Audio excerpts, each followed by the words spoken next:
Yashirin iqtisodiyot qonunlar talablarni chetlab o'tgan holda soliqlar va majburiy to'lovlarni to'lamasdan noqonuniy foyda olishga yoki foydani oshirishga yo'naltirilgan harakatlar majmuidir.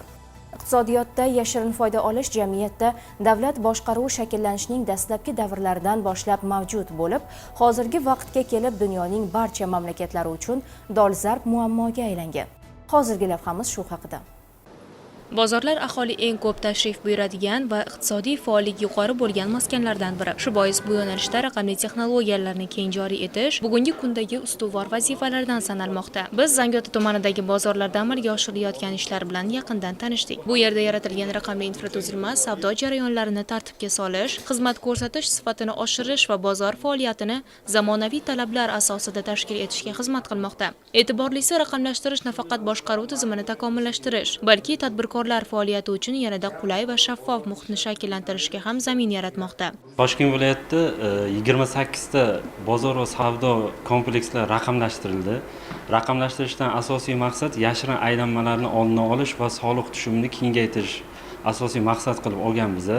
Barcha bozorlar va savdo komplekslariga QR kodlar o'rnatildi, kameralar qo'yildi va situatsion markazlar tashkil etildi. Buni natijasida soliqqa integratsiya qilib, onlayn nazorat qilish tizimi joriy qilindi. Bu orqali barcha yashirin naqd pul to'lovlarini qisqartirish va chek qo'yish asosiy maqsad qilib olganmiz. Hozirgi kunda yana 13 ta xususiy savdo komplekslarini raqamlashtirish tadbirlarini olib boryapmiz. Joriy yil yakuniga qadar to'liq raqamlashtiramiz.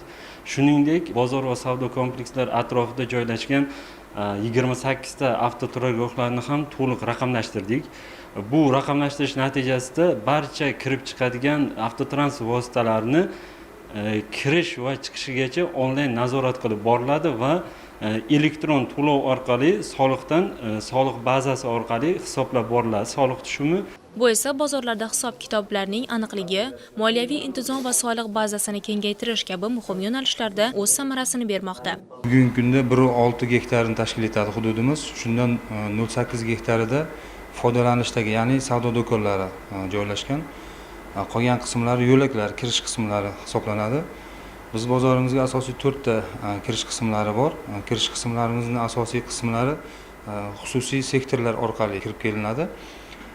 Bizning bozorimizda bugungi kunda 453 ta savdo do'konlari mavjud. Bularda to'laqonli kuchda ishlayapti tadbirkorlar. Bugungi kunda bundan tashqari 36 ta savdo rastalarimiz tashkil etilgan.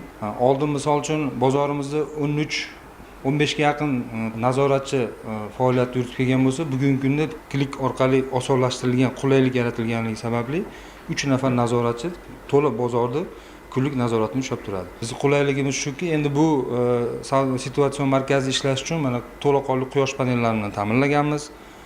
Bu yerda issiq sovuq mo'tadil havoni ushlab turishimiz kerak, chunki bu yerdagi jihozlar shunga moslangan.